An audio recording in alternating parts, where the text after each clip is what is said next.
Bienvenue sur mon podcast Mille et un crimes. Mille et un crimes, c'est un podcast qui a pour but de vous faire découvrir chaque semaine une histoire sur un crime, un meurtre, un assassinat qui a eu lieu dans un pays étranger. Aujourd'hui, je vais vous parler du meurtre de Lindsay Hawker. C'est une jeune Britannique de 22 ans qui a trouvé la mort dans des conditions particulièrement atroces et sordides au Japon. Voici son histoire. Alors Lindsay, c'est une jeune Britannique âgée de 22 ans qui a vu le jour le 30 décembre 1984 et au moment des faits, c'est une jeune diplômée de biologie. Elle est grande admiratrice du Japon et de sa culture, elle adore les mangas, la culture nippone c'est une passion pour elle. Et son grand rêve, c'est de s'installer au Japon et d'y enseigner l'anglais. Comme elle est très débrouillarde, elle va trouver un poste d'enseignante dans une école de langue étrangère au Japon, à Tokyo. Le 20 mars 2007, Lindsay qui sort du métro, elle va rentrer chez elle. Elle prend son vélo qui se trouve garé au parking de la gare. Elle commence à rentrer chez elle et là il y a Tatsuya Ishihashi, un jeune homme de 27-28 ans qui va l'aborder pour la première fois et qui va commencer à entamer la conversation.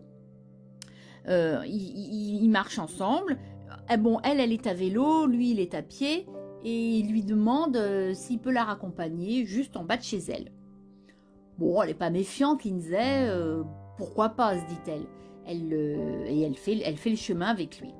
Arrivée en bas de chez elle, il lui demande si elle aurait la gentillesse de lui donner un verre d'eau parce qu'il a soif. Bon, n'oublions pas que lui, il était à pied, elle était en vélo.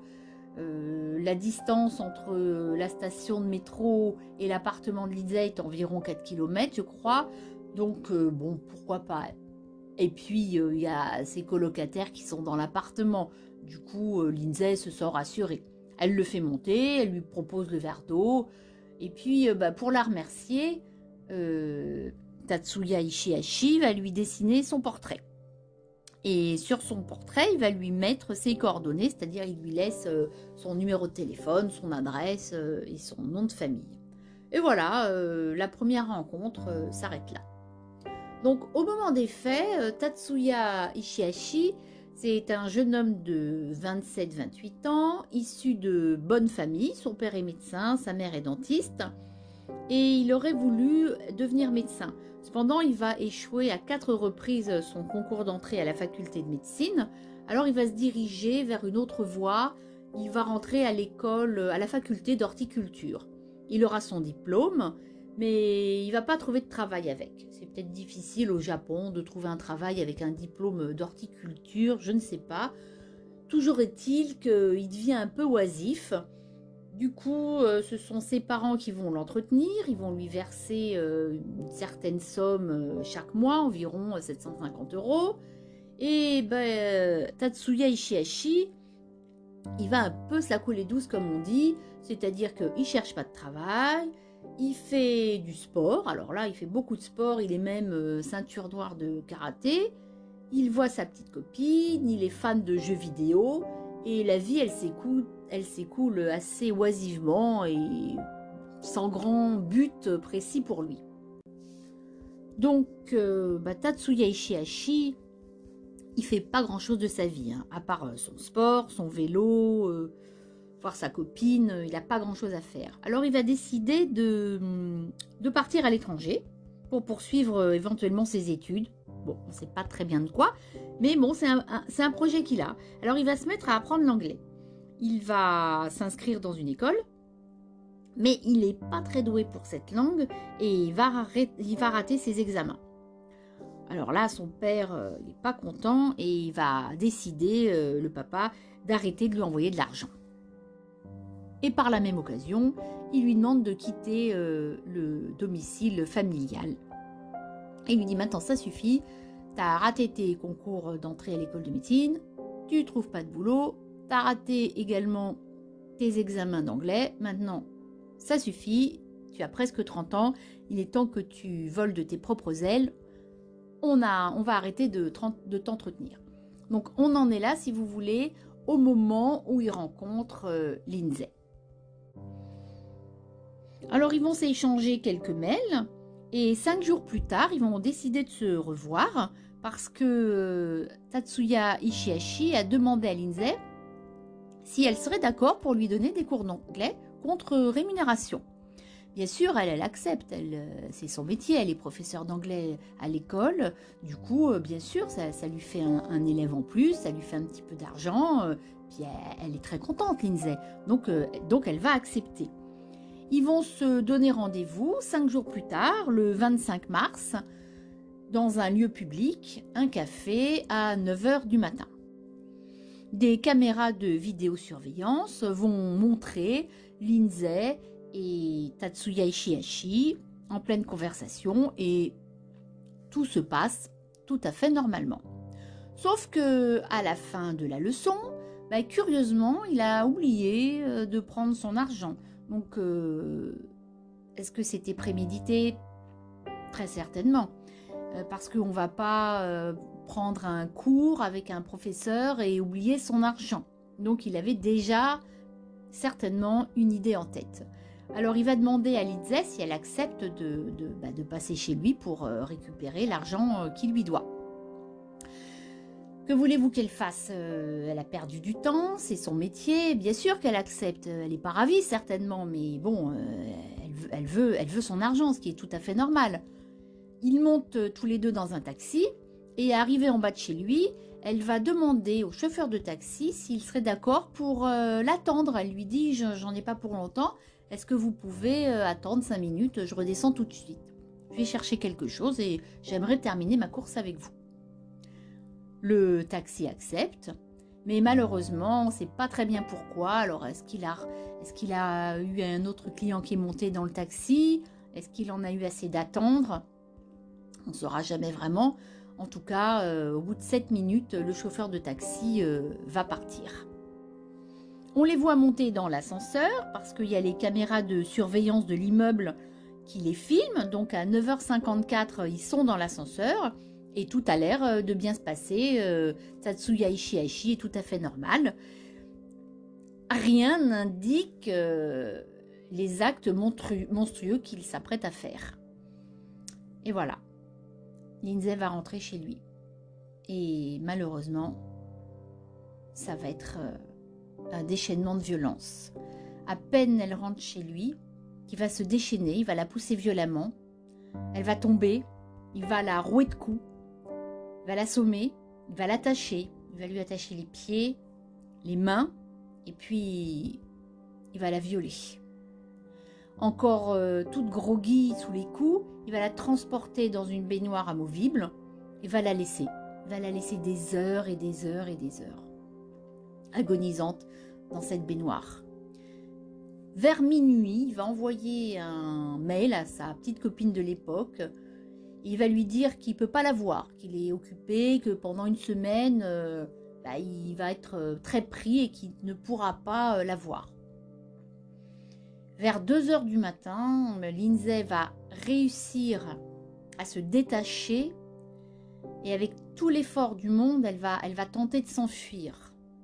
Et malheureusement, Tatsuya Ishihashi va lui tomber dessus, va à nouveau la massacrer, il va l'assommer, il va lui donner des coups, il va la rouer de coups et il va finir par l'étrangler sauvagement. Et il transporte le corps de la malheureuse Lindsay dans la baignoire amovible qu'il va mettre sur son balcon. Et après tout ce déchaînement de violence, il va retrouver un calme olympien et il va aller chercher de quoi camoufler le corps dans la baignoire. Donc, sans se départir de son calme, Ishihashi, il va aller plusieurs fois à la droguerie du coin. Alors, il va aller, ou à la quincaillerie, il va aller acheter 56 litres de sorte d'argile granuleux. Il va acheter 50 litres de compost, une pelle, des accélérateurs de fermentation, des jeunes pousses, des plantes. Et il va rentrer chez lui. Donc il va faire 6 allers-retours quand même, hein, en pleine nuit, après s'être déchaîné sur Lindsay. Et il va tout mettre, sur elle. Voilà. Il va essayer, tant bien que mal, de camoufler le corps. Alors, il faut savoir une chose, c'est que la baignoire dans laquelle il a mis Lindsay, c'est une baignoire amovible, c'est-à-dire elle se transporte d'une pièce à l'autre, et il va la mettre sur le balcon. Et tout ce qu'il vient d'acheter, bah, il va mettre ça sur Lindsay. Tous les ingrédients qu'il a achetés, il va mettre ça sur son corps. Au bout de 2 jours, l'école où travaille Lindsay, elle s'inquiète. Elle n'a pas de nouvelles. C'est pas le genre de Lindsay de manquer et de ne pas prévenir l'école. Parce que Lindsay, c'est une jeune fille extrêmement sérieuse. Et elle n'a pas prévenu. Alors l'école, elle va s'inquiéter. Elle prévient la police. La police va immédiatement aller chez Lindsay. Et en perquisitionnant l'appartement, en fouillant pour voir déjà si elle n'a pas eu un malaise, ils vont trouver le portrait que Tatsuya Ishihashi avait dessiné de Lindsay. Rappelez-vous, le premier jour où il l'avait rencontré, il lui avait fait un portrait sur lequel il avait laissé ses coordonnées. La police va immédiatement se rendre à l'adresse indiquée. C'est un immeuble sale et sordide. Ils vont sonner à la porte. Tatsuya Ishihashi va leur ouvrir. Il est un peu hagard, il est pieds nus.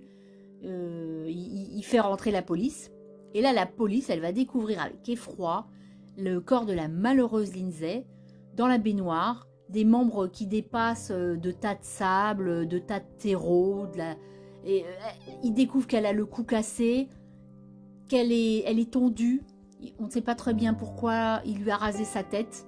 En tout cas, il profite de la confusion qui règne dans cet appartement et de l'effroi des policiers pour réussir à s'échapper. Donc c'est incroyable, quoi. Il a réussi à tromper la vigilance des policiers et il s'enfuit sans que la police arrive à l'attraper.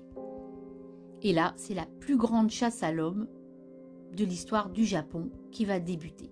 Ce qui suit est absolument hallucinant. N'oublions pas que Ishihashi, il est pieds nus. La première chose qu'il va faire, il va se diriger vers une sorte de benne, de poubelle, et il va y dégoter des chaussures. Ensuite, ce qu'il va faire est tout simplement incroyable. Et ce n'est que le début. Il va aller dans un hôpital, dans les toilettes d'un hôpital, et là, il va se mutiler. Il n'y a pas d'autre mot. Il va tout d'abord s'enlever 2 grains de beauté, ensuite il va se découper la lèvre avec la lèvre inférieure avec des ciseaux pour la rendre plus fine parce que ses lèvres sont assez épaisses et il pense qu'en les affinant, il va changer d'apparence. Et pire encore, il va se rétrécir les narines avec du fil et une aiguille. C'est tout simplement inimaginable et incroyable. Il se mutile pour changer d'apparence en espérant qu'on ne le reconnaisse pas. Et là va commencer la plus grande chasse à l'homme du Japon. Ishihashi, il a vraiment bel et bien fui. On ne sait pas où il est. Alors, certaines sources, au bout de 2 jours, on va signaler qu'un homme lui ressemblant se trouve dans un hôtel. Il y a une vingtaine de policiers qui va débarquer dans cet hôtel, mais Ishihashi, il s'est envolé. Le Japon est véritablement sous le choc. Le père de Lindsay, Bill Hawker, va arriver au Japon, va faire beaucoup de conférences de presse, va donner beaucoup d'interviews. Il est dévasté. Il reçoit des soutiens politiques de la Grande-Bretagne. Scotland Yard va également mener sa propre enquête. Il y aura donc 2 enquêtes parallèles, mais rien n'y fait. Il est introuvable. Jusqu'en 2009, c'est le noir le plus complet. La police, elle patauge. Elle a bien quelques idées, mais ça ne fait pas avancer l'enquête. Elle pense que Ishihashi pourrait se déguiser en femme. Et puis, un jour, on leur dit qu'il pourrait être dans le quartier gay de Tokyo, ou bien qu'il se serait réfugié aux Philippines. On ne sait pas, il est introuvable. Alors, le père de Lindsay, il n'en peut plus, il souffre, il est dévasté de douleur. Alors, il va, grâce à une connaissance qu'il a de la télévision britannique, il va pouvoir rencontrer un chef mafieux, un chef yakuza. Les yakuza, ils sont mafieux, mais ils sont aussi pères de famille. Et ils comprennent la détresse de Bill Hawker. Et ils vont lui faire une promesse, ils vont lui dire qu'ils vont faire tout leur possible pour trouver ce meurtrier. Mais malheureusement, ils vont échouer également. Donc vous vous rendez compte, ce Ishihashi, il a la police sur le dos, 20 000 yakuza sont aussi lancés à sa poursuite, et toujours pareil, il disparaît. La police pense que Ishihashi a recours à la chirurgie esthétique. La chirurgie esthétique au Japon, c'est monnaie courante. Les Japonais sont adeptes de la chirurgie esthétique.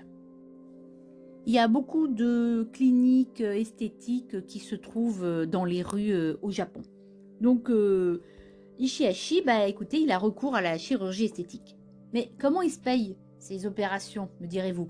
C'est très simple. Il se fait engager dans les chantiers de construction de bâtiments, les chantiers qui ont besoin d'ouvriers. Et il est logé dans des baraquements d'ouvriers. Il est logé et nourri. Donc tout l'argent qu'il gagne, en fait, il le consacre à modifier son apparence.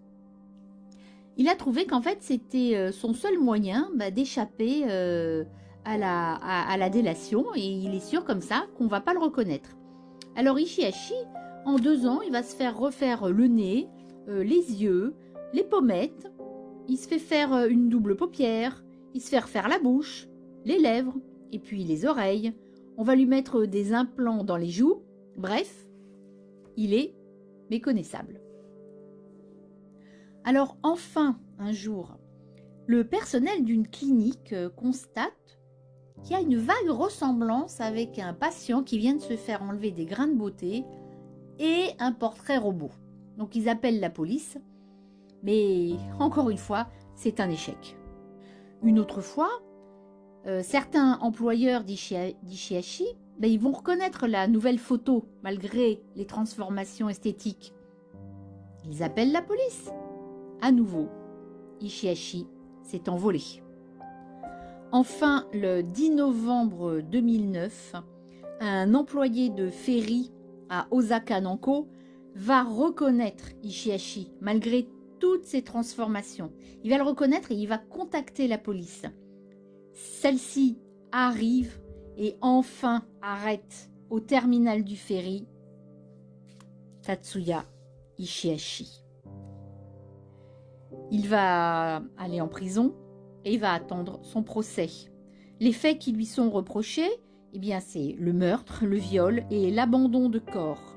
Donc, en juillet, la sentence est prononcée. Ishihashi est condamné à perpétuité. Cependant, Ishihashi n'a pas dit son dernier mot. Il va faire appel. Mais en août, lors de son 2e procès en appel, il aura la même condamnation, c'est-à-dire prison à perpétuité. Il faut savoir qu'au Japon, il suffit de faire 30 ans de prison et à ce moment-là, on peut demander éventuellement sa libération conditionnelle. Si Ishihashi la demande et si elle est acceptée, il aura alors 60 ans. J'espère que mon podcast vous a plu. Je vous remercie de m'avoir écouté et à très bientôt pour un prochain crime sur 1001 crimes.